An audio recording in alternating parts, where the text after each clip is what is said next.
I took a peek and now it's at criminal court. And I'm like, what? Criminal court? A jury? No wonder you're on like a whole campaign trail. You need to go shake some babies or shake some hands and kiss some babies. There you go. What's up, guys? Welcome back to my channel. So I'm here today to talk about The Real Housewives of Potomac, Season 9, Episode 3, Mama Knows Best. And of course, as the last episode ended with a to be continued, we pick up with Giselle just booting the ladies for being 3 minutes late to her event. And yeah, Stacey's over there bringing all the melodrama. I have never been so offended in my life. Can you just wait a sec? Just wait a sec. Frankly, I'm embarrassed and I am offended. I'm leaving. And Jassi has all the smoke for Ashley, like, immediately. And it's fucking funny because Ashley, who's now Giselle's new little fucking minion, which is so pathetic of her, she gets sent off to go give the QR code to the ladies as they're heading out. And it's like, you're kicking them out of the event, but you're saying, oh, but still give me your money, but still donate to the cause. Like, pick a lane and stay in it, damn it. You know what I mean? Just so pathetic to see. And Jassi, like, doesn't let Ashley get away with it. Like, Ashley barges into the fucking van with her QR code, and Jassi tries closing it on her. And here comes Ashley. Girl, what are you doing? That's harassment. That's harassment. No, what you are doing is harassment. You're chasing them down in their car. Like, here's a QR code. Here's a QR code after kicking them out. Like, stop playing the fucking victim, Ashley. It is just so whack to see. And yeah, on their way out, the ladies are talking mad shit in the van. They're just over Giselle and her Willy Wonka-ass furniture. What kind of businesswoman walks Not in one that I wanna do at business her with. event like this? You guys get out of here. Have some class.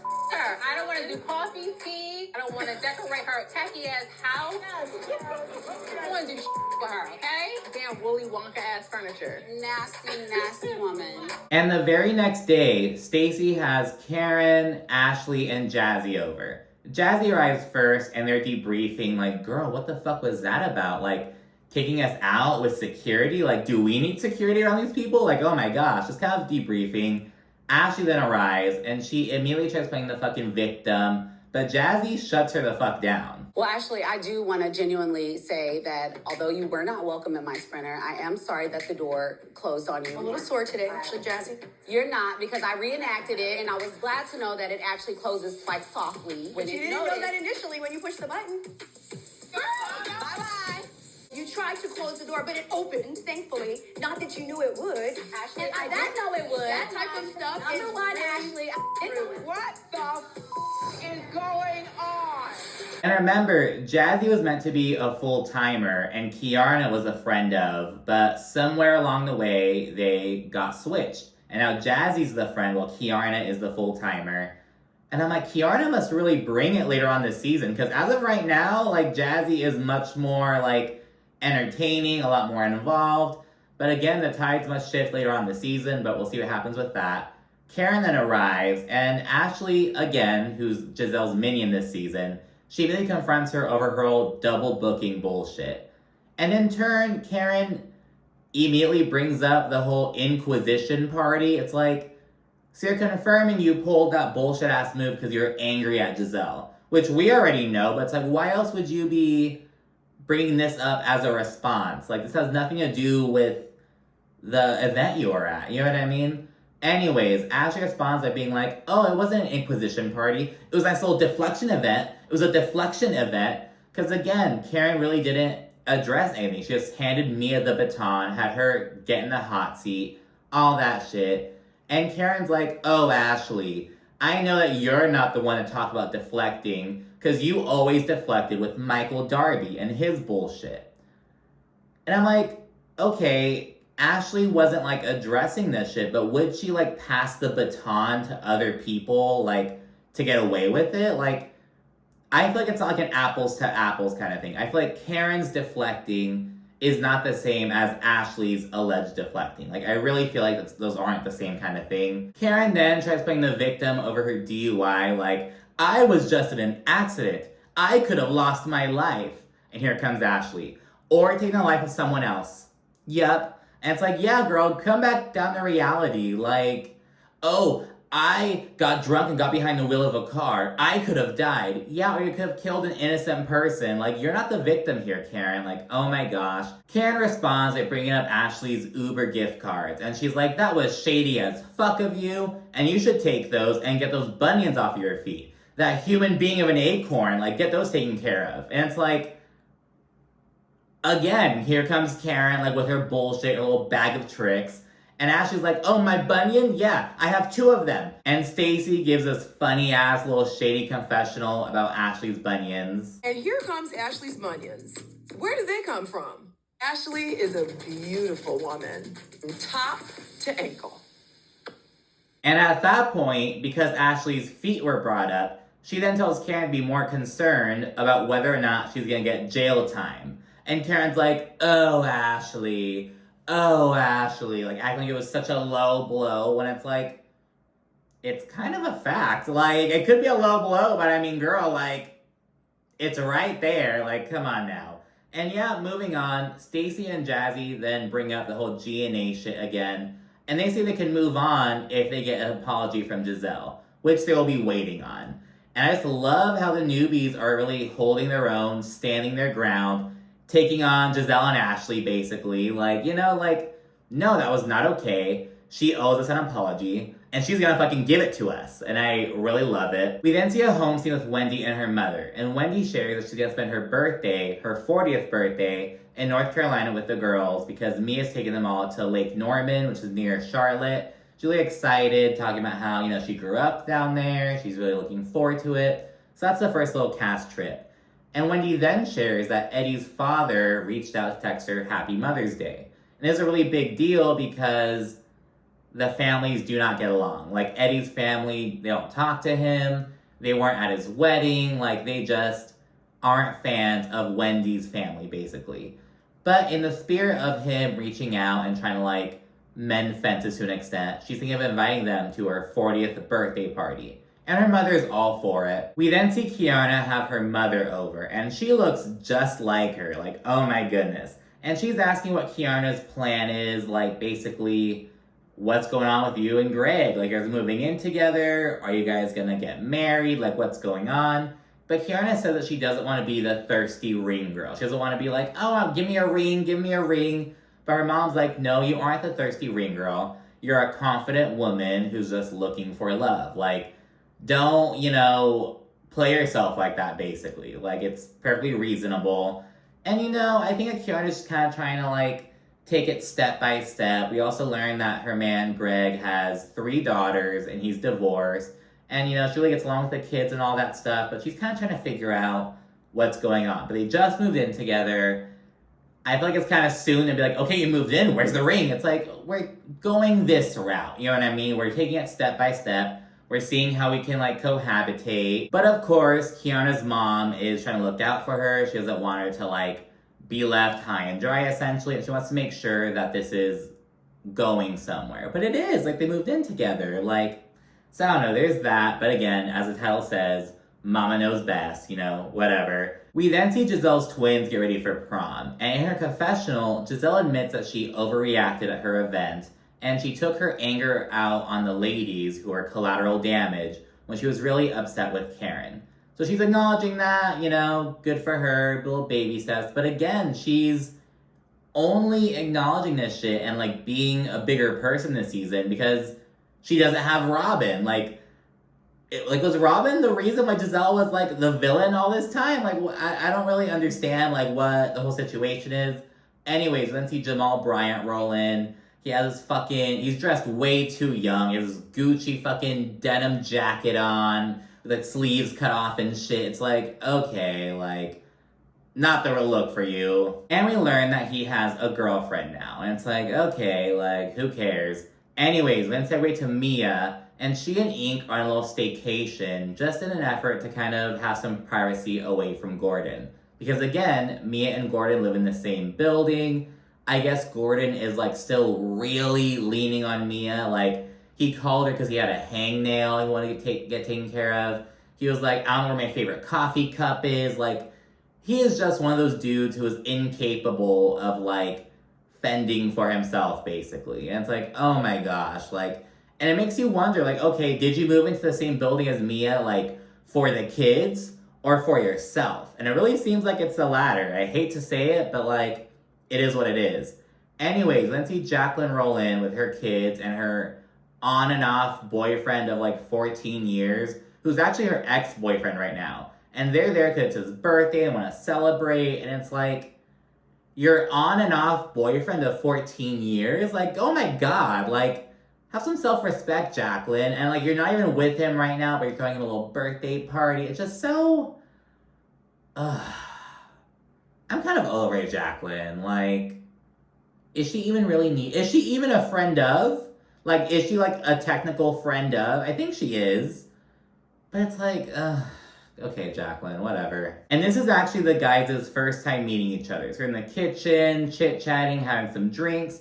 And Ink gets asked if he has any children. And he straight up claims Jeremiah, like right there on camera. And it's just like, it's just not a good look, you know what I mean? And there's some small talk and whatnot. Again, Mia talks about how Gordon totally leans on her. And everyone else is kind of like, you know, just take baby steps, don't be there for him, yada, yada, yada. And there's just something about Ink claiming Jeremiah as, like, his baby. Yeah, your world totally changes when you have kids. And it's like, he was raised by Gordon up until this point, and now you're getting Mia's pussy again. You're like, yeah, that's my son.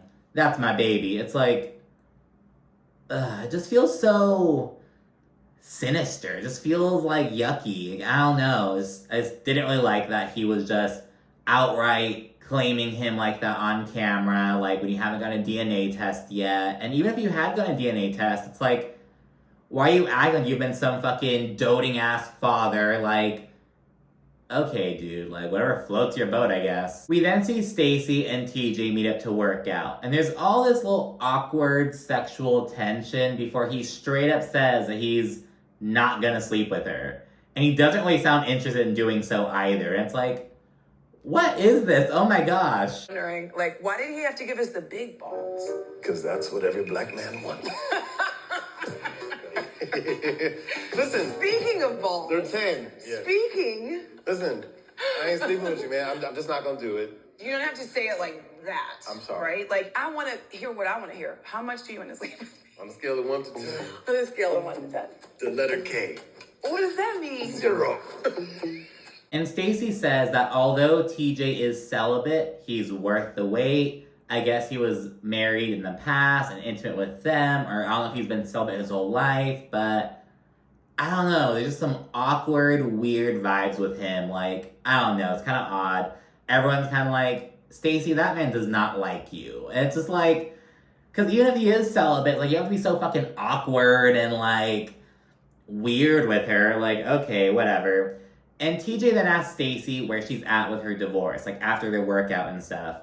And Stacey's kind of like, well, you know where I'm at. I'm just trying to, like, separate my life from this man I've been with for 16 years. And TJ's like, well, you know, there's a certain way to go about things. I just need to know this ends before we really begin. And it's like, if you're so fucking concerned, Mr. like, oh, I'm celibate, like, why are you even entertaining a woman who's still married? You may be celibate, but you're dating a married woman. Like, what about that, dude? It's just so odd. Like, if you're gonna be so weird, because Stacey's only been separated for a year, which, when you have, like, assets and money to split up and all this shit, like, that's really not a long time. Like, by, like, rich person standards, you know what I mean? Like, divorces take a long time, you know? And it's like, you're over here pressuring her about it, like, go kick rocks, dude. Like, go find some other girl then. Like, you know what this is. Like, what the fuck? I don't know. TJ is just, he did not have a great first little scene. I'll just put it like that. We then check back in with Mia at her apartment. It's her 4th place in 4 years. People on Twitter were like, and every year the house gets smaller and smaller. And it's like, oh my gosh. But yeah, now she's in, like, downtown DC. She's, like, doing her thing. She's the Washington Monument from her house, but so she's happy with it. And yeah, after sharing that Giselle apologized to her for the GNA event, she and Ink then proceed to gossip about Karen, like straight up gossiping at her court case, basically. How is Karen doing? Child, okay, so, well, She got quarantine.